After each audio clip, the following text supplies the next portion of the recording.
The internet has experienced more than a few updates since 1996, but the same can't be said for internet regulations. 2021 is the 25th anniversary of the Telecommunications Act of 1996, the last comprehensive update to internet regulation. Since then, the internet's evolution has created endless possibilities and new challenges too. Facebook supports updated regulations that set clear guidelines on today's toughest challenges, including protecting people's privacy, fighting misinformation, reforming Section 230, and more. But Facebook isn't waiting for regulation. They're continuing to take action to improve and secure its platforms, building new privacy tools, tripling their security and safety teams, and working with tech peers to enable the safe and secure transfer of data between platforms. See Facebook's progress on key issues and what's next at about.fb.com/regulations. I'm Jason Chaffetz. I'm Katie Pavlich. I'm Steve Ducey, and this is the Fox News Rundown. Friday, March 12th, 2021. I'm Jessica Rosenthal. It's been 1 year since the virus spread was officially declared a global pandemic, and as difficult as it's been, millions of Americans are now vaccinated. What we are hoping is that these vaccines are going to start making a difference. I'm Chris Foster. The Democrats' coronavirus spending bill is popular among most Americans, even a lot of Republicans.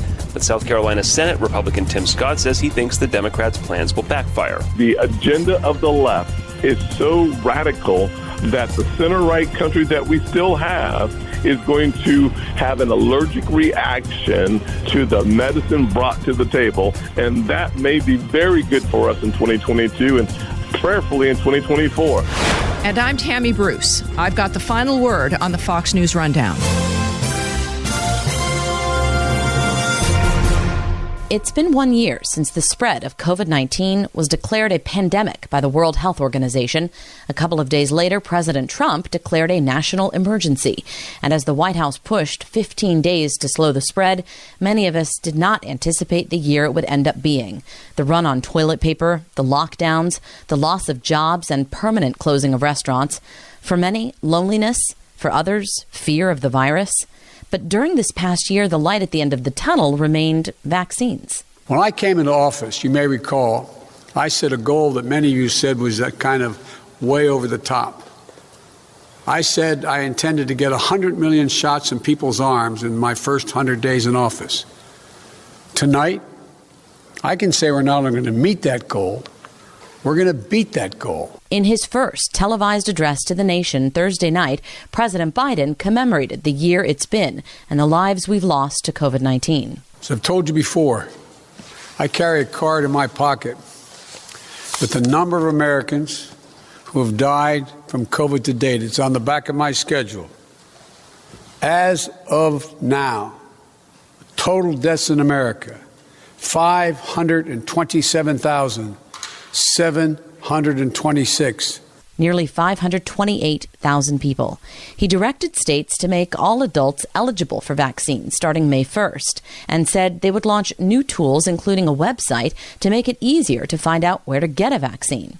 If we do this together, by July the 4th, there's a good chance you, your families and friends will be able to get together in your backyard or in your neighborhood and have a cookout and a barbecue and celebrate Independence Day. Now, to get to this point, the federal government has had a very hands-on role with the pharmaceutical companies that have created the vaccines, providing money and coordination, buying millions of vaccines and working to ship them to state and local officials, pharmacies, and to FEMA-supported vaccination sites, like one in Greensboro, North Carolina, where I and other reporters got a tour this week ahead of the opening. These are called pods, and that's where people will come in. Really, it's a full-service operation. Not only will they get their vaccine administered there, they'll also stay there for observation. Correct. Inside the Four Seasons Town Center Mall in an empty Dillard's location, chairs are spaced out for people to sit in while receiving the vaccine, and behind them is a small room. So our Air Force team will be working from this area here.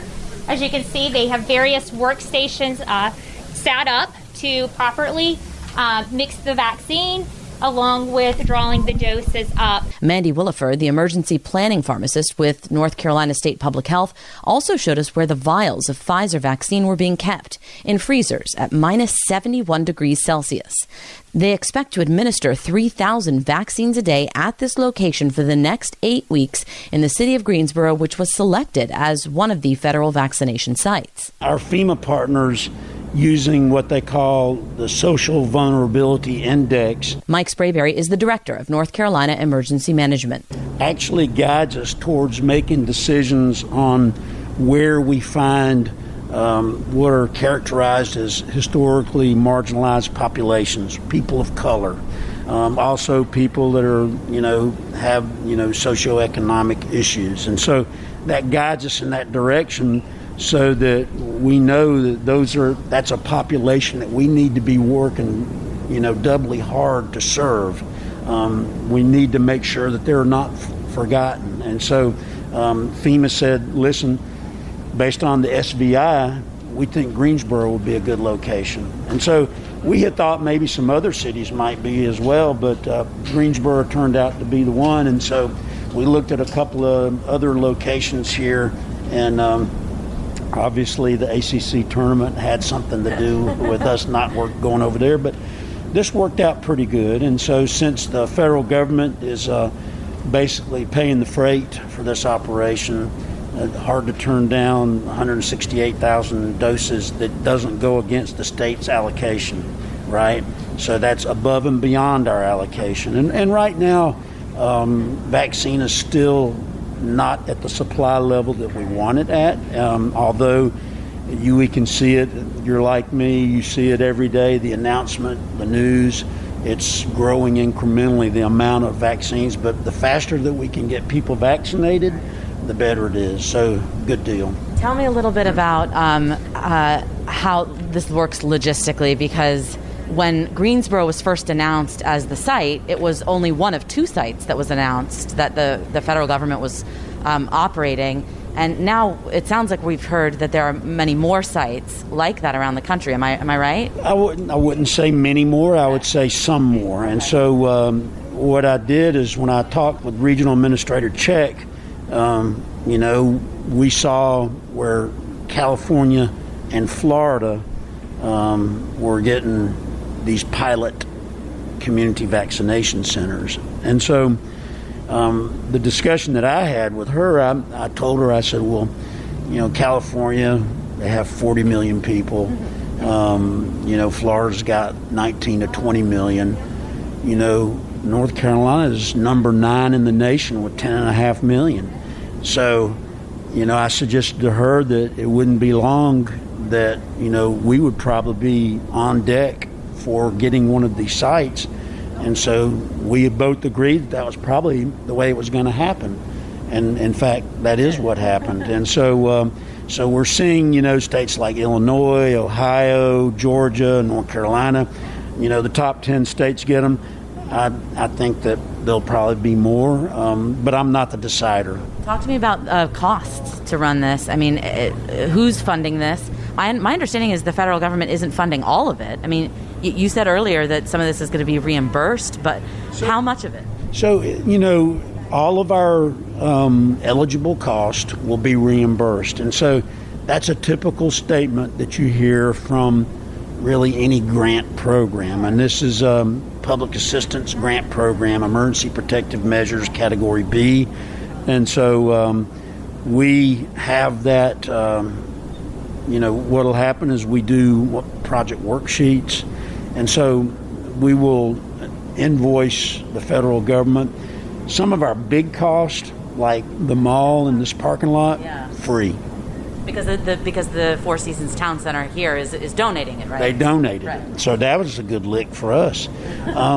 So then you have, the DOD. DOD, they're on Title 10 orders. They're already on active duty.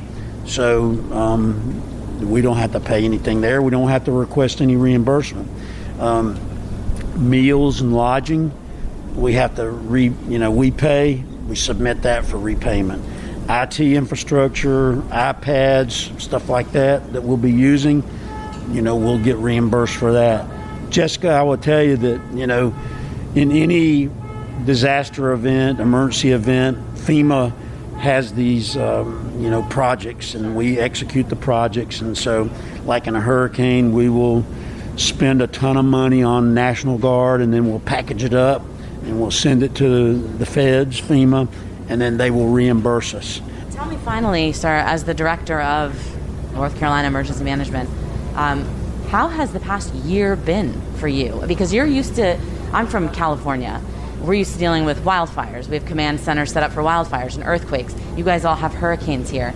Every state, every region has their emergency response that they're used to dealing with. But I don't think anybody has set up, the command centers and the logistics and all that for a pandemic. And I'm wondering, just from an emergency management perspective, given your prior experience with other issues, with other problems, how has this past year been? So we did have a taste of it with the H1N1 in 2009 in dealing with prophylaxis and medical warehouses. And I think also one of the things that we learned from that event, and plus just basically working closely with our state emergency response team partners, is that I stay in close contact with my teammates, even like on days like today. So we have meetings with the chief epidemiologist from DHHS to talk about communicable diseases. That's not during pandemics, that's just during normal times. And so, that's what we do. And so I've got a biosurveillance email that comes to me every day and it's tracking diseases all over the world, like Ebola, African swine fever, all that stuff. And so we talk with those folks, and actually, we were tracking on this a little bit before it actually happened. I mean, we knew it was happening over in China, but I don't think we clearly anticipated, how it would really blow up, right? We knew about it. And so my big lesson learned was, we'll continue working closely with DHHS, keep those relationships strong. But also we learned about PPE, right? And so we had some, and I don't think we could ever have enough to outfit the whole state, but we certainly need to have enough to sort of hold the line until the feds get here with their SNS. We have a state strategic stockpile now, but we want to make sure that we're always ready. We want to make sure that we continue to communicate with our DHHS folks. But what we are hoping in this 365th day of the activation of the state EOC for the pandemic is that these vaccines are going to start making a difference, and so that we're going to turn the corner. And my last question for you, I see you have to go, is when we were going through the walkthrough earlier, you were talking about emotionally how this makes you feel. How does this make you feel that you're about to start vaccinating thousands of people, and you set this up? Well, are you kidding? This is the greatest feeling ever. And so, I'm just an old guy from West Charlotte, and, to know that I'm working with these professional teammates that I have that are just so talented, and that we're going to be able to help people potentially. We know we're going to save some lives and keep people from getting sick. That's the best feeling ever, right? Best ever. Director Sprayberry, thank you so much for your time. Thank you.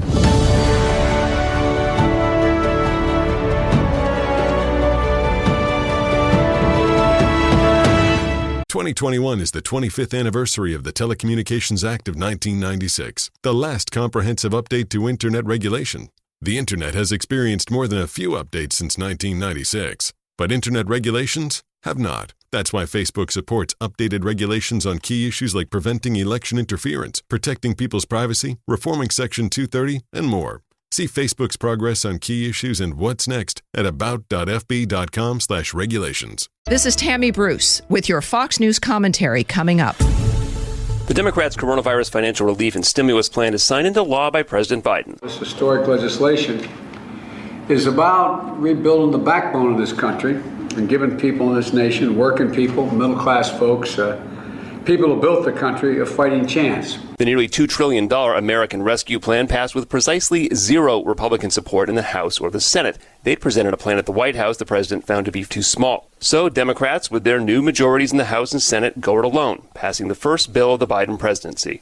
Well, what they really wanted was to find a way to usher in their liberal, progressive, pay everybody bill. Tim Scott's a Republican senator from South Carolina. We spoke to him yesterday. And unfortunately, they were able to succeed at that, but hopefully we'll have a chance to push back on it. It is one of the most ridiculous pieces of legislation that has so little to do with COVID relief and everything to do with a progressive's wish list. Well, I mean, you can have these calls for bipartisanship, but in the end, they just needed Joe Manchin and other centrist Democrats, right?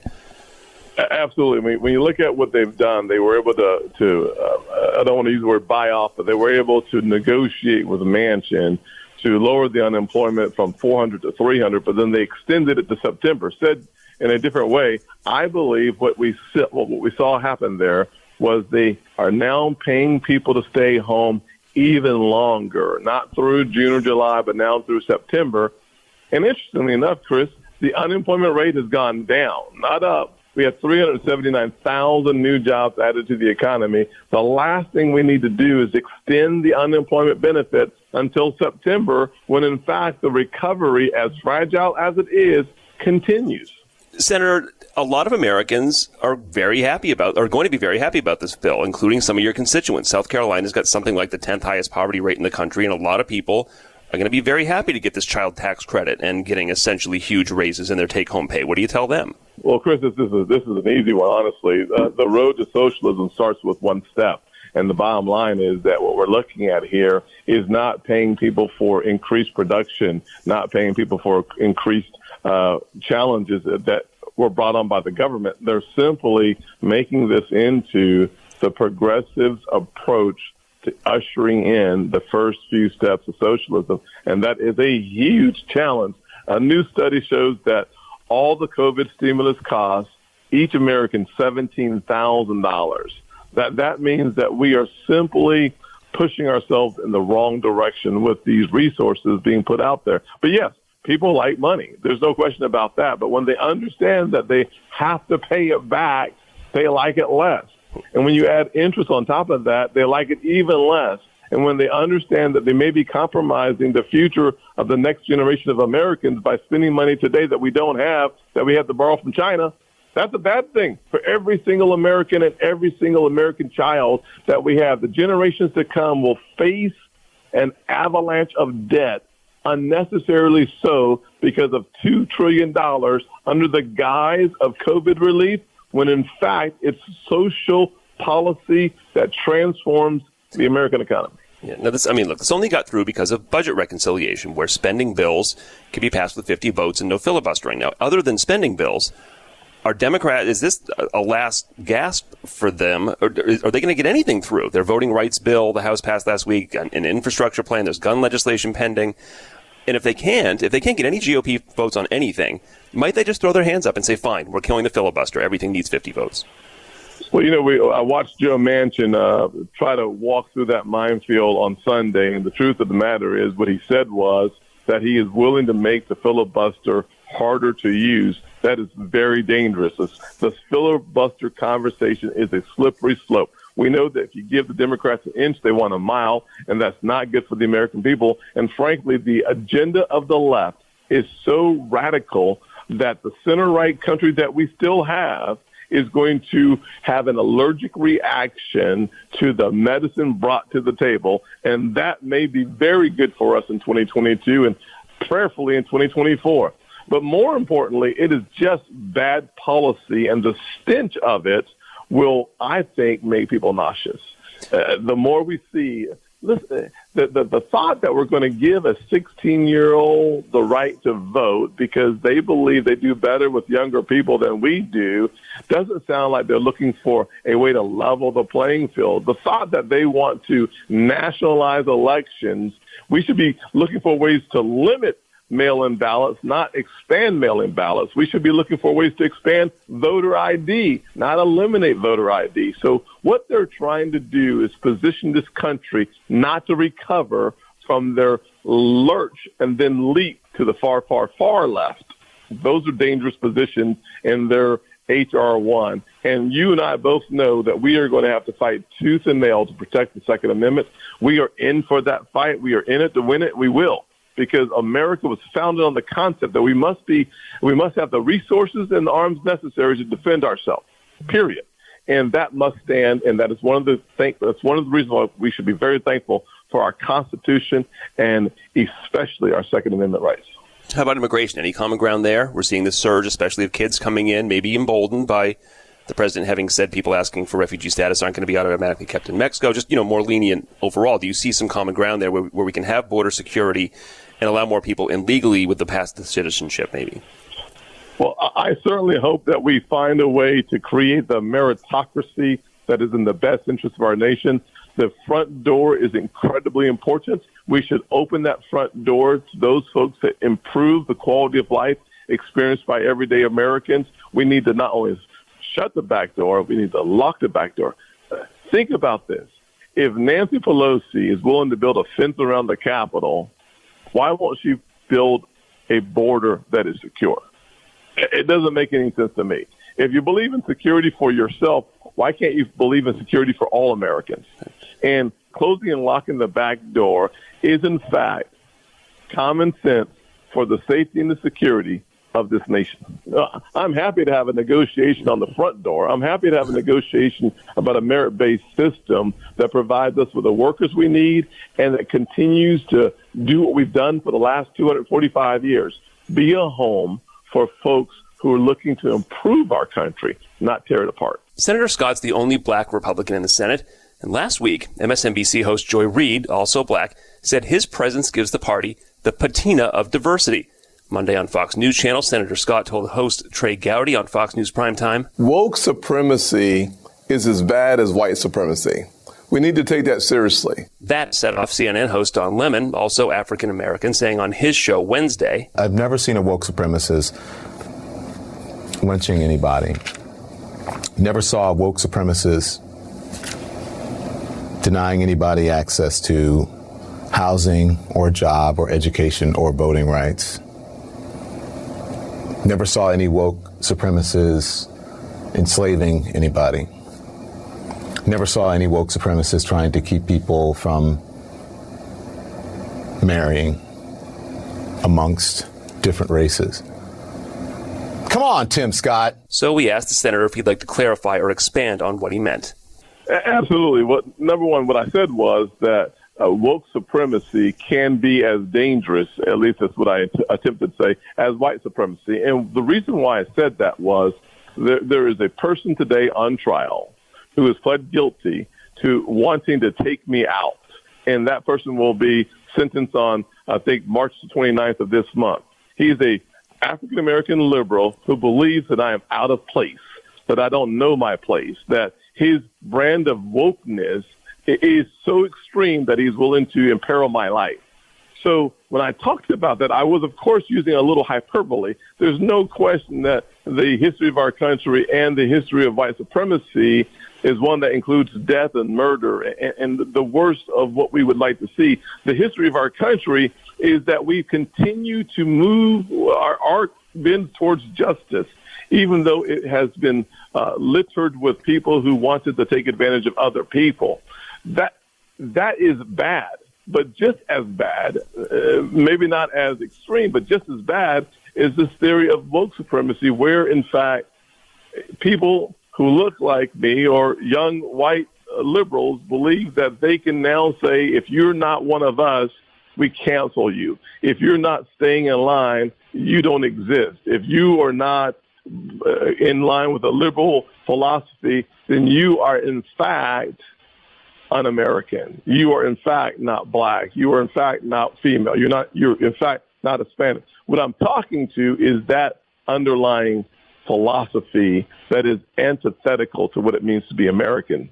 And our history proves that while we have had our challenges, and I have lived through some of those challenges personally of racism, the truth is we continue generation upon generation to get better and better and better. We are living, in my opinion, in the fairest America, in the fairest country ever woven together. Because of that, I want to sound the alarm against those who feel like they are in power today to bring their brand of extremism and supremacy to the surface and punish others who are not like them. Having been discriminated against, the last thing I would want to do is discriminate against others. Well, look, thanks for that. And I'm sure it's not necessarily fair that you get dragged into discussions about your race in addition to just talking about policy. I'm not asking Kevin McCarthy about being white. I guess it's just the cost of doing business in your position. Well, it is. And thank you, Chris, for giving me an opportunity to actually talk through what it was that I meant. TV is such a short venue. You've given me an opportunity to really flesh out not the equivocation between two extreme positions, but to understand why we should be very leery of a new generation of folks who believe that one is better than the other. It was bad in the past, it's bad in the present, it will be bad in the future, no matter the color of your skin. South Carolina Senator Tim Scott on the rundown. Senator, thanks a lot for talking to us. Thanks, Chris. Have a great day.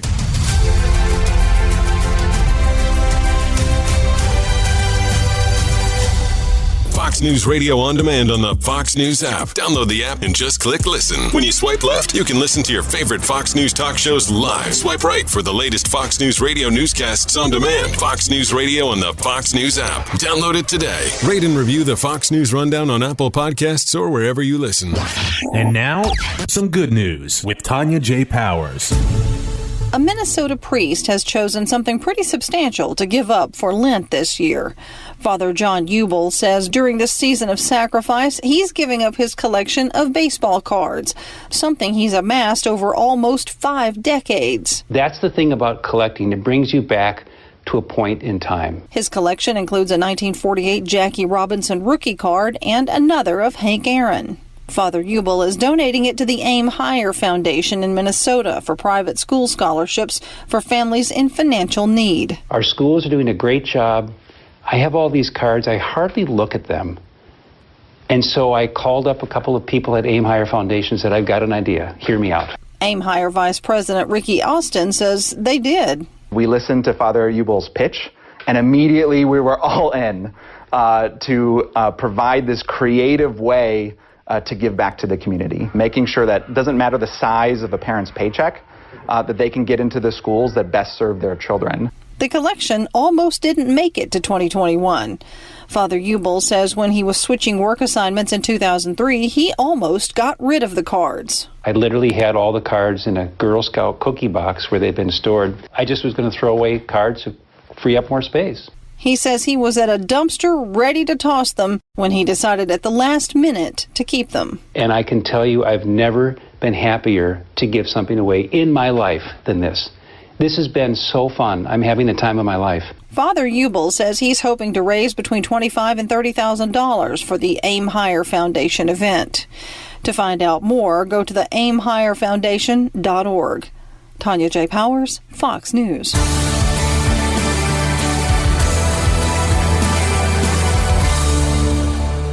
It's time for your Fox News commentary. Tammy, Bruce, what's on your mind? One of the main concerns when Joe Biden was elected president was that he was going to open the southern border. There was good reason to worry about that, considering the Obama-Biden disastrous immigration policies. But this time was different, we heard some people say. There's no way the Biden administration would dare to reverse former President Trump's success at controlling the border because, hey, we're fighting off a pandemic. The last thing anyone would do would be to open the southern border. That's just crazy talk. Well, apparently not so crazy, because that's exactly what's happening. The Trump immigration and border policies could not have come at a better time, considering the arrival of the China virus. Prior to this deadly viral pandemic delivered up by China, Trump policies were mitigating the steady stream of disease and viruses brought into this country by immigrants trying to cross the border. In 2019, Reuters reported, when undocumented immigrants were found at the border to be infected with everything ranging from mumps, tuberculosis, chickenpox, and influenza, among other contagions, they were quarantined and often removed. It appears that precaution has been abandoned. Along with the Biden administration essentially erasing the southern border, we have now learned that for the thousands who are once again rushing into the country, only a few are tested for COVID-19. And for those who test positive, we shrug and they continue their journey into the interior of our country. The Washington Examiner tells us Border Patrol and ICE are not testing anyone taken into custody. Border Patrol has been increasingly releasing people from its custody because ICE does not have room to accept transfers. Migrants who are released rely on Greyhound and other bus companies to travel to their final destinations in the United States. This catastrophe is the result of electing a man who had run for president condemning Mr. Trump's handling of the coronavirus and pledging to solve the crisis and crush the pandemic. Instead, he has set into motion the actual importation of people with the coronavirus who are then allowed to go on their way with no controls and no plan for mitigation. The Biden administration has absolutely no plan and no real interest in securing the border or in keeping COVID-19 from coming into the country. Right now, you cannot take a flight into the United States, even if you're a citizen, without a negative COVID test. But you can walk across the border without any confirmation of your health status. One of the main methods used by undocumented migrants to disappear into our nation is via bus. Even people who have tested positive at the bus terminal in Brownsville are not presented with any direction or restrictions about their movement. Most of those people then board a bus for, in many instances, cross-country trips, confined with a multitude of other people for hours, if not days. While politicians continue to dilly-dally, over at Independent Women's Voice, of which I'm president, we are acting on a variety of issues to make a difference, including having a petition for you to sign demanding that the Biden administration apply all travel requirements and COVID screening procedures to everyone equally and fairly, including those at the border. If you are refused entry to this country through an airport unless you can produce a negative COVID-19 test, at the very least, we must have that same standard at every point of entry, no matter who is trying to enter the country. This is about keeping you, your family, and community safe, but it is also about not abandoning those to serious and sometimes deadly health risks who have already risked so much coming to this country. They then disappear into migrant communities across the country, subjecting those underserved communities to even more risk and devastation. You've been listening to the Fox News Rundown. Stay up to date by subscribing to this podcast at foxnewspodcasts.com. And for up-to-the-minute news, go to foxnews.com. From the Fox News Podcasts Network, subscribe and listen to the Trey Gowdy Podcast. Former federal prosecutor and four-term U.S. Congressman from South Carolina brings you a one-of-a-kind podcast. Subscribe and listen now by going to foxnewspodcasts.com. Listen to be part of the conversation with me, Brian Kilmeade. I'll talk about the biggest stories of the day and get your take along with some of the biggest newsmakers around. Listen live on the Fox News app or get the podcast at briankilmeadshow.com.